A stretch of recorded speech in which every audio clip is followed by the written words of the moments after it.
Alright, everybody, welcome back to the Sunday Sketch. It is a beautiful evening. Sunday evening? Eh, it's alright outside. It's a little cloudy. So I had an interesting time today playing Pathfinder. I've been doing this campaign with my friends. Of course, that being said, I am on my, fourth, fifth character now since we've started this campaign. They keep dying. It's been interesting. But this new one, I'm actually really excited about. I finally figured out how to break oozemorphs, or to have them feel better to play anyway. And the oozemorph is this class in Pathfinder. They introduced a shifter class, which is a wild shape class with a full base attack bonus. It's not very good. It's introduced in Ultimate Wilderness, has a lot of weaknesses to it, and does not feel like a fully fleshed out class.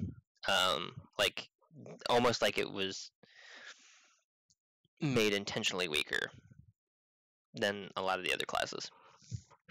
But that's okay, because I figured out how to make it work. So, first thing, the oozemorph. So I'm going to draw my oozemorph character. So the first thing about the oozemorph is that they have their base form is now an ooze, which means they get in their base form they get immunity to critical hits and flanking. They also get the ability to use wild empathy on oozes, essentially, and a few other things. It's very weird.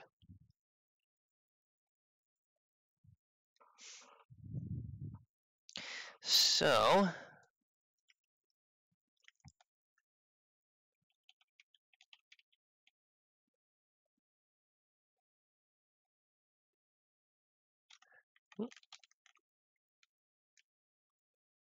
this gelatinous ball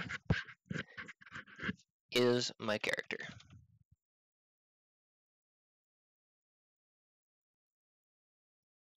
Essentially. You can also spend 1 hour per level a day in a humanoid form. In basically your whatever species you chose to start as, you can spend an hour per day in that form per level. So the problem is, as an ooze, you can't wear any sort of gear. There's a number of things you can't do, which makes it very difficult to recommend using the class at all. But there is one class that can make decent use of the base form of the oozemorph, that ooze form, and that is the Synergist, which is a subclass for the Summoner. Or Synthesist, sorry, not Synergist, Synthesist, because that allows you to essentially wear another body. You fuse with your Eidolon, which means you share all your defensive abilities, all your defensive capabilities, which means that you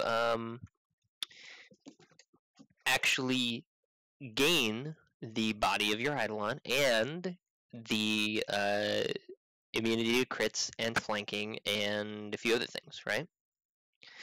From the oozemorph, which is very good.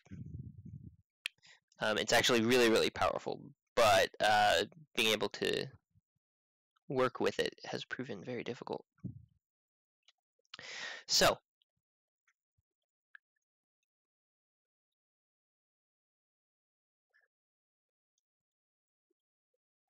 you have that, which is a really, really strong combo because you can get really high stats because you use your Eidolon's physical stats and your mental stats.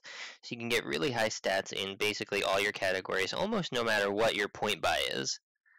and you can also get this Eidolon body, which is what I'm going to draw in now.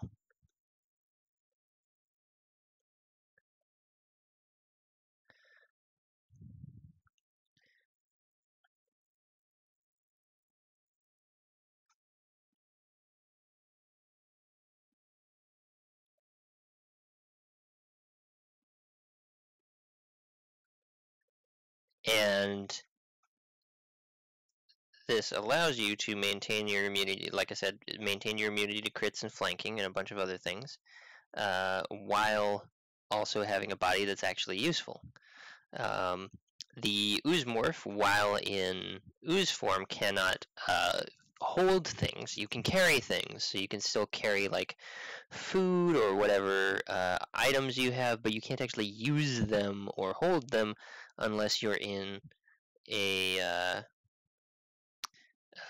humanoid form or a basically a non-ooze form. Which makes it very difficult. Compressing under doors and things like that you can't really do. Also, as a spellcaster, like for instance, you can't really cast any spells that have a verbal component. And because you can't hold objects, you also can't use physical components, but you can technically use somatic components because you can make these little ooze tentacles. So you could still cast spells that have only a somatic component, which I thought was very interesting, and it was one of the ways that I was actually trying to monopolize on the Oozemorph before.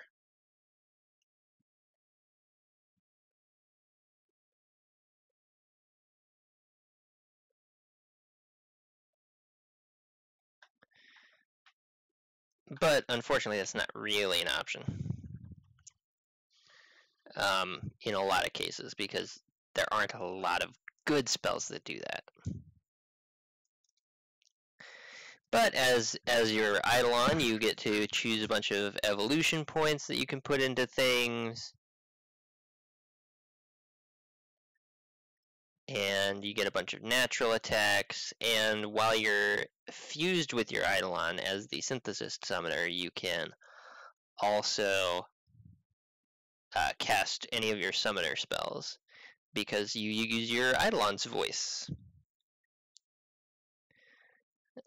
Because you are considered to be the same creature.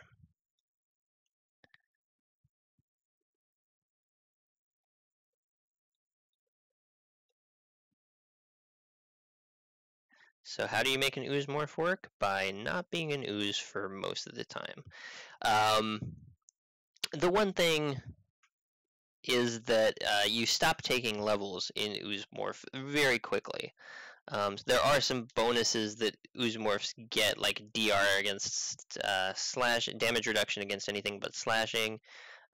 You also get the ability to, you get a climb speed, natural climb speed, and stuff like that. But the bonuses you get to your Eidolon form just make it a little bit better, I think.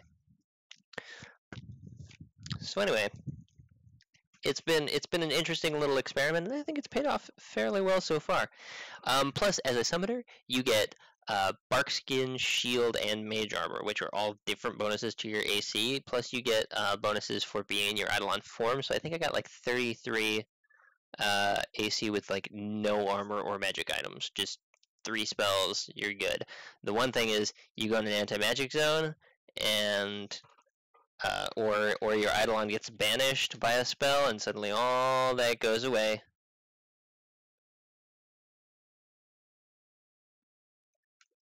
And you are left in your little blob form. That's it. In which case, you're not real strong. It's actually very difficult to play as just the blob, so it becomes very difficult. Also, depending on your setting, you're you might not be able to go into a town or anything as an Eidolon.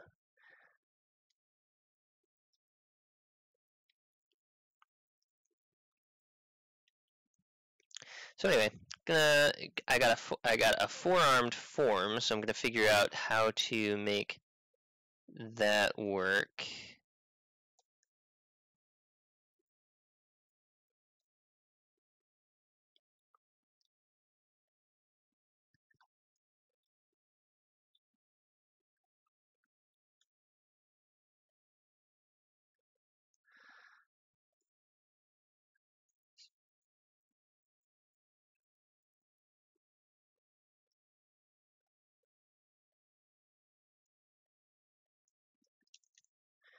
And no, that's a little too wide. Eidolon is a very interesting word too, I find. Comes from, I think, Greek or something, for ideal. Actually, if I'm gonna actually have his leg rotated out this way. So we're gonna put the knee there, go there. And anyway, Synthesist Summoner was already really strong before this, so really you're playing a Synthesist Summoner that is immune to critical strikes and flanking, is what this ends up being in practice. Because you don't really use your ooze form. The one other cool thing you get as an ooze is compression, so you can squeeze in different spaces and under doors and stuff, which can be very useful and very cool, but that requires you to dismiss your Eidolon in this case, which is not super helpful to the build.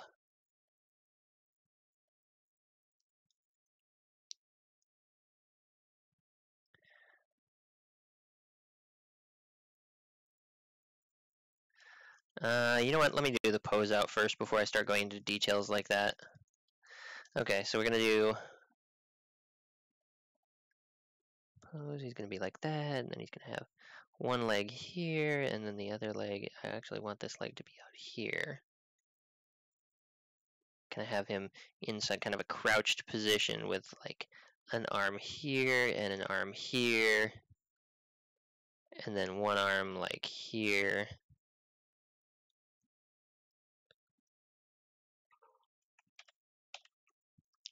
And then I guess the other arm would be right here. And probably the head right here. So kind of this crazy mantis looking, like, or well, it's more like a spider really. Extra arms up there. Okay, so then we're gonna fade that out. I'm actually gonna blow that up a bit.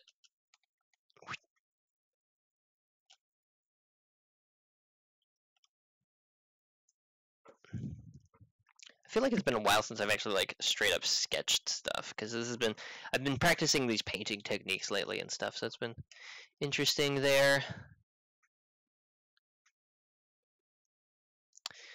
Let me move that window up there so I can actually see the stream. There we go. Cool.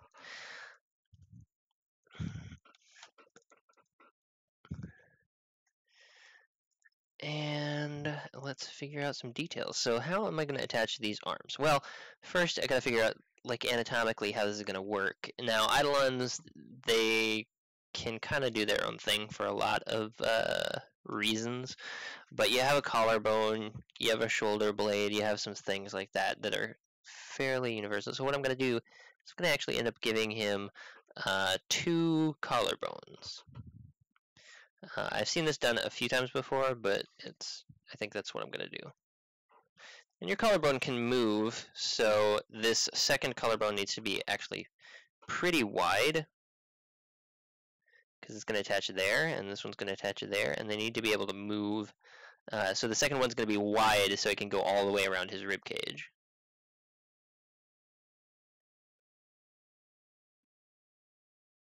Because he still has to have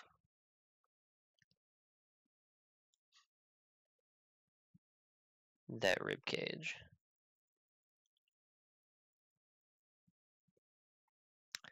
Right.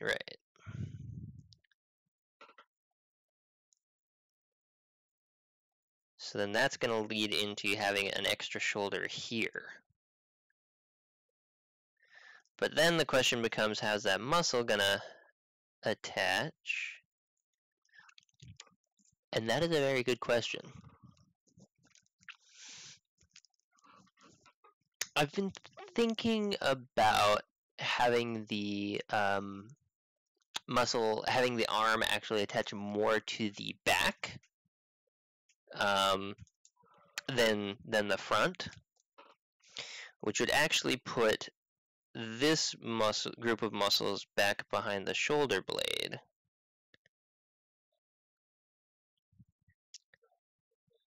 And then this group of muscles right here.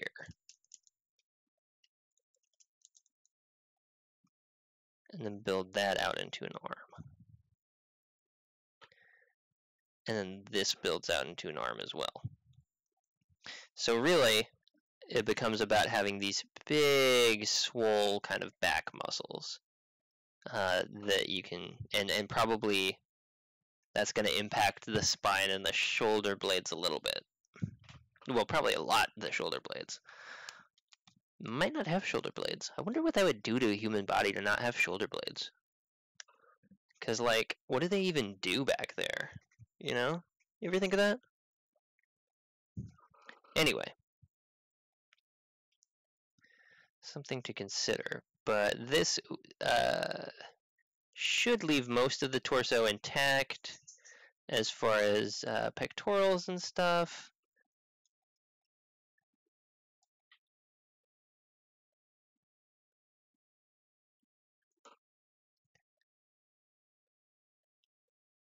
And then a pelvis. But then these big freaking back muscles.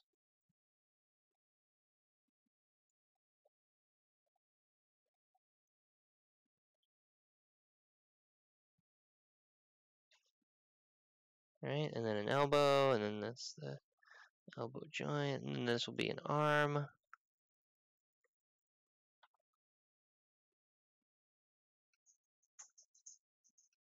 And then that'll be where his hand is.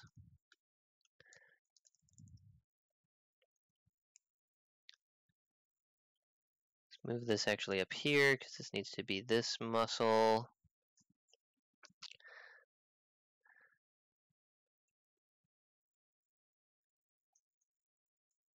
Turn that leg out. Kneecap goes there. There's this whole area there. And then I think let's give him, I was going to give him like normal legs, but I think he needs like big old clawed feet to make him more monstery looking. Also, so that he can like climb stuff.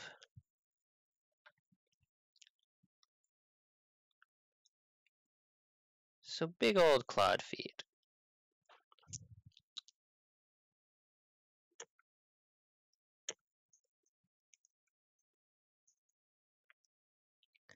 Maybe have that. I'm gonna have that claw like turned sideways, so he's got like almost like a thumb, kind of on the opposable thumb on his foot. I think that'd be kind of neat.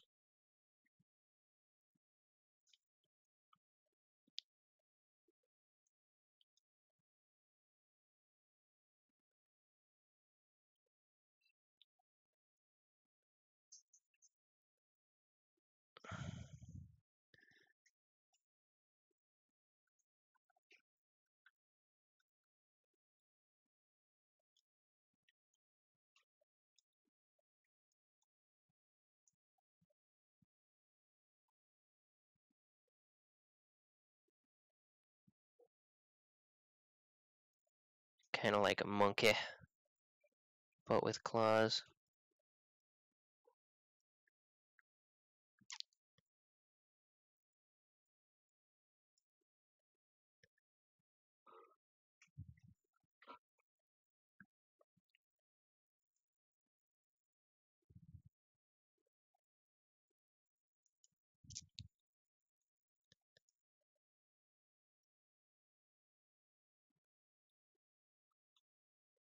Hand ends up going there.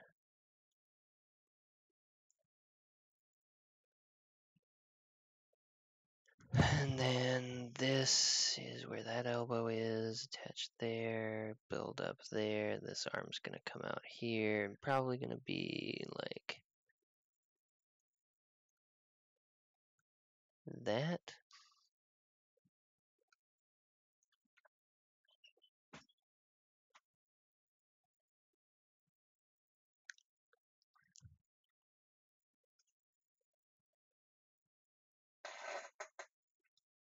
You okay over there?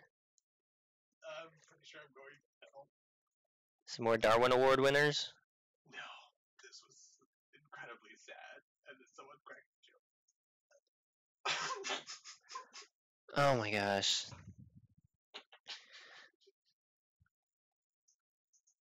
So we're gonna give him a four-fingered clawed hand, so he can manipulate things with it. Or well, actually, he needs to be able to punch stuff too. So I'm actually gonna give him some big meaty hands. I think is what we're gonna do. And we're actually gonna push this more foreshortening.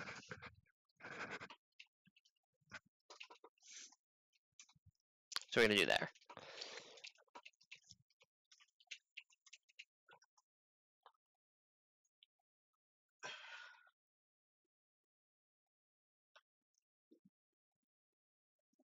And then we're gonna kind of take his neck away. He doesn't really use it anyway, and I think it gives him a more interesting shape.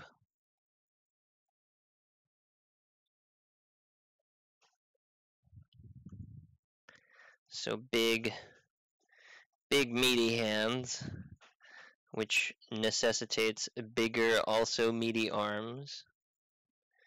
Gotta get swole.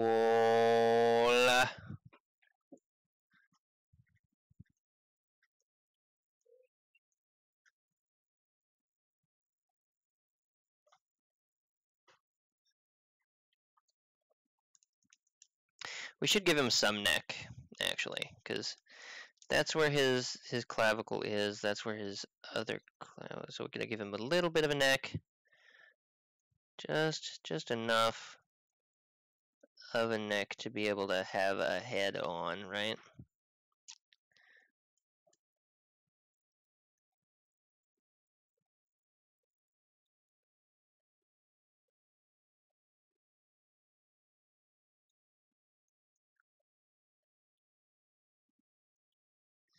And then there we go, something like that.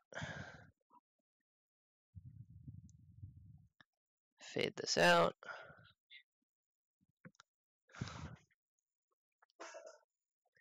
Let's go into some detail. Get some deets.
You gotta kind of raise up the pecs, and cause like if his arms were resting, his pectorals would be more like that shape. But you gotta really when you raise your arm, it really like stretches and flattens it out, squares it up a lot, or rectangles it up a lot, I should say. And then this arm, actually, I think I drew it too high, so we're gonna bring it down again. Kind of bloated out a little bit because he's got that action pose, he's got the foreshortening, right? So then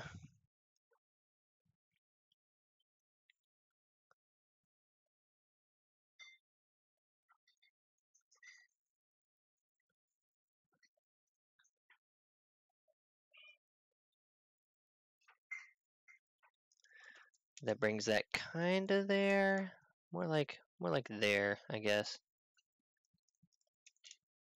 the armpit, right? Probably something like that.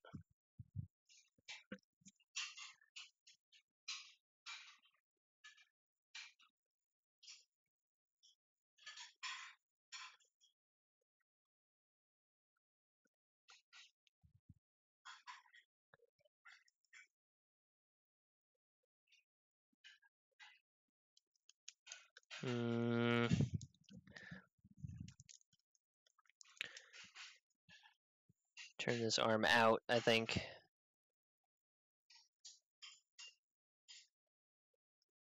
So hand there, some foreshortening up in here. I think this is going to be where the inner elbow is. Right in here.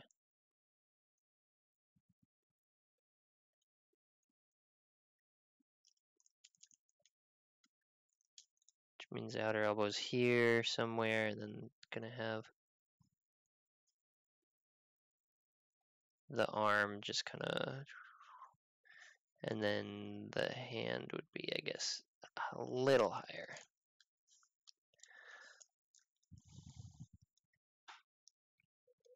It's almost a straight arm though. Need to do more foreshortening on the forearm.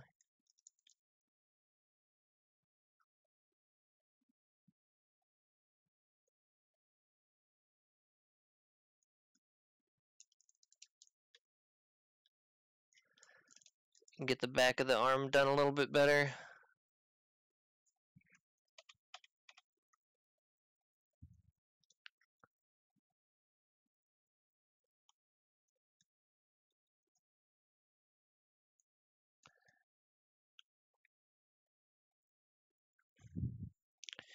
Because you got your bicep, it goes through there. You actually can see your elbow, huh? So the elbow should be there.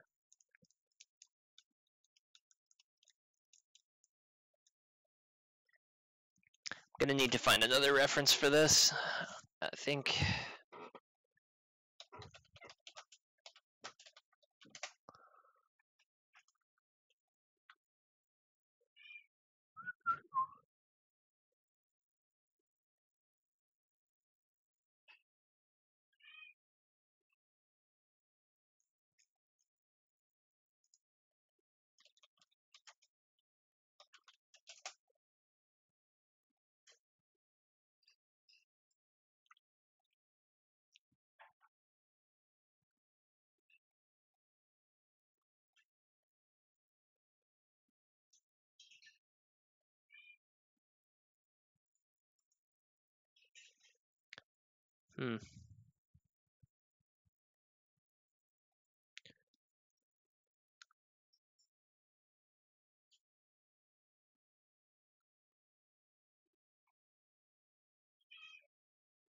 There certainly are a few good references, but nothing that's quite what I'm looking for.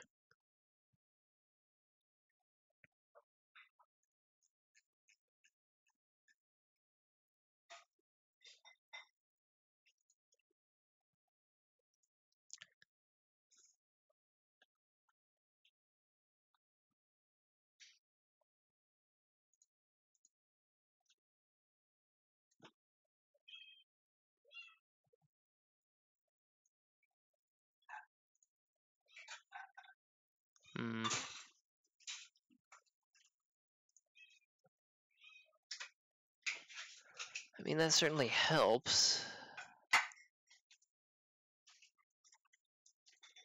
Okay, okay. So I built that a little bit wrong.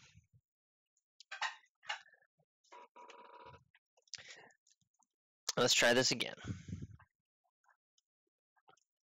So got the pectoral more or less correct as far as shape goes.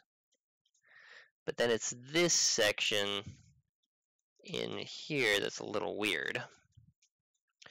So the bicep comes out of here, goes up there like that.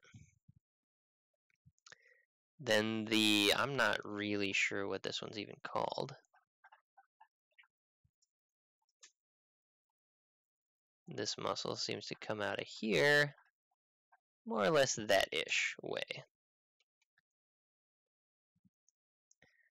Which then actually leaves some shoulder muscle in here. And like a whole other, yeah, that leaves a whole other thing in there. So, building up that.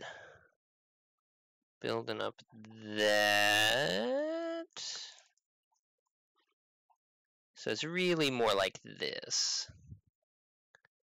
And then the elbow comes in here. And that's fine.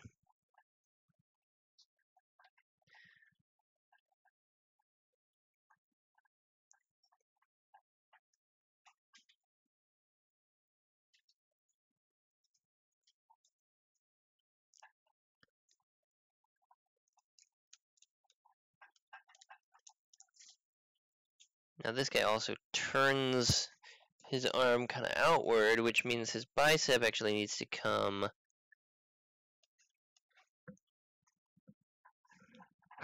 down a bit. So it's more like through here. Because his arm's turned, right?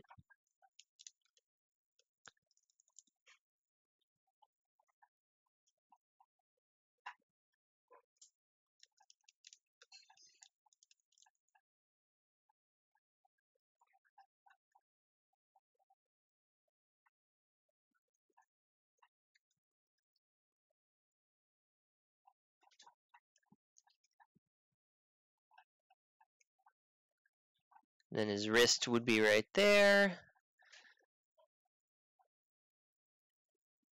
Then his hand is right here. That is actually a much better arm already. Whew. Always use reference. That's the moral of the story, although his bicep is a little long. So we bring that there, bring this down more.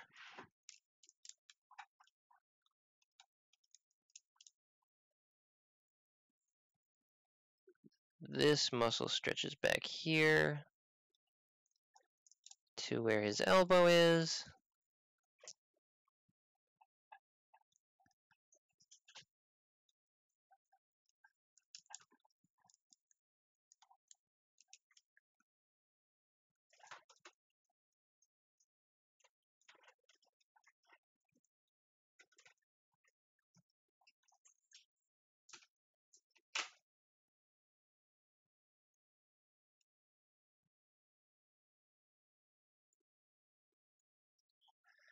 Wrist, hand. There we go. Now let's attach the back one. So we're going to add some muscle here where the basically we're building a shoulder into his back, which means he's actually going to have thicker neck muscles as well, because that's going to have to support all that. It's a whole thing. And then he's going to have like a second thing here. Muscle's going to come back. Up through there, essentially.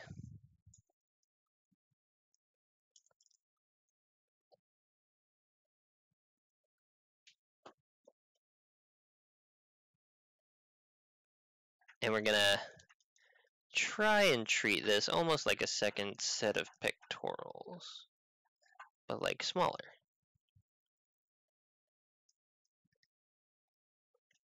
Stretch that out.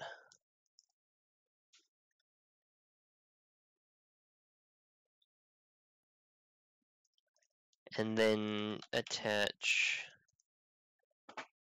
those muscles here.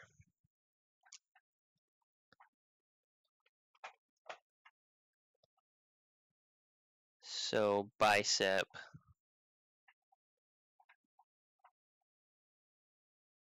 And then let's bring that hand up here.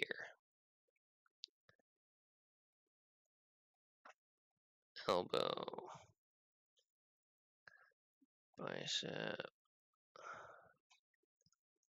Like that.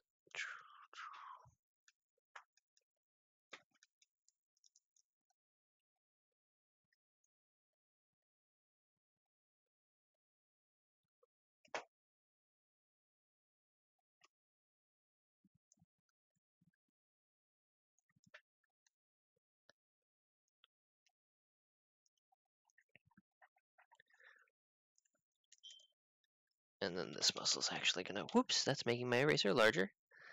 This muscle's actually gonna like come out of there, kinda.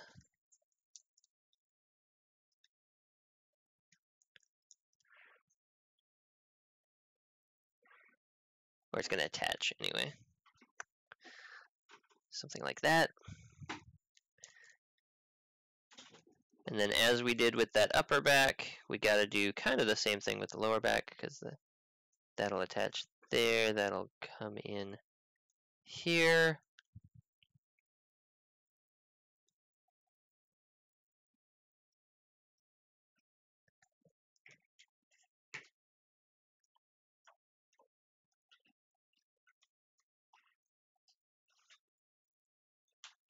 And there you go.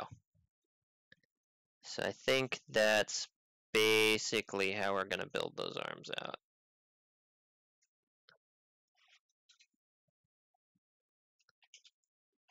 What is that noise? Oh, okay.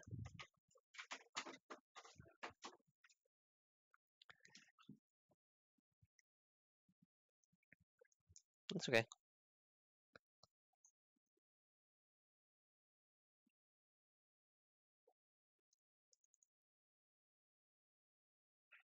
Then the buttocks comes in here, and then we attach the leg is gonna come out of there. You got your thighs, your powerful thighs.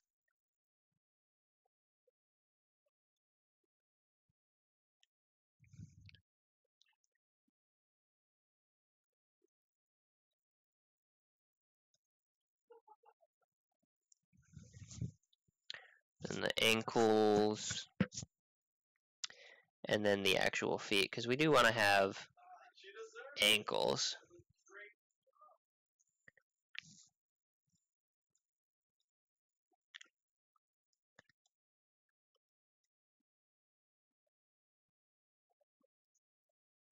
And then our thumb claw thing.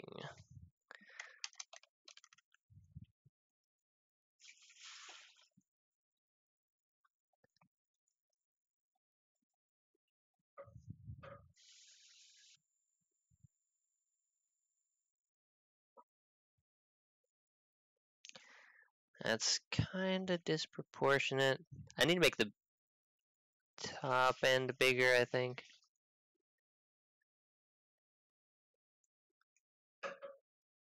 Well, he's got some... I don't know. We'll see how it looks. I may end up doing some more modifications to it. He does have some thick thighs though.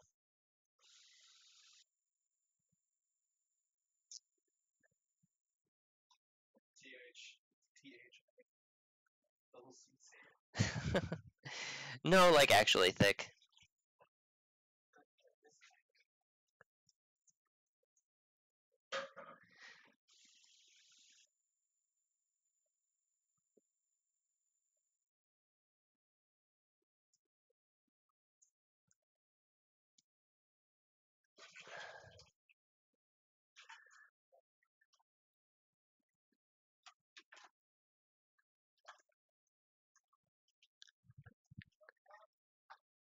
Kind of this raptor claw thing going on.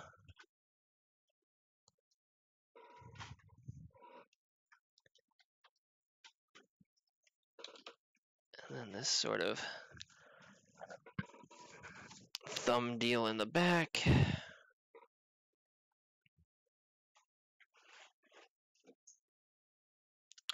Let's I think we're gonna flesh this out a little bit more, size this up. I think it's a bad angle. I'm gonna mute my mic here. So feel free to throw on some tunes.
Alright, well, that is my four-armed monstrosity. Again, playing the synthesist summoner. Sorry, I feel like my mic is always the wrong volume. Hopefully that's not too bad. Anyway, thanks for joining me. He's been actually a lot of fun to play in Pathfinder. I would recommend the build. Again, it's just like one level of shifter with the Oozemorph, and then yeah, all the rest of your levels are synthesist summoner. It's been fun to play, and I don't know how legal it is in like Pathfinder Society or whatever, because I haven't really played Pathfinder Society. Plus, they're coming out with Pathfinder 2.0 soon-ish, I think. So that's exciting too. But yeah, just wanted to do like a character design thing today. Had some fun with it. Might redesign the head. Might redesign most of it, honestly, but you get the idea. There's some good stuff here, I think, as far as ideas go. So thank you for joining me, and I will see you next time. Until then, goodbye, friends.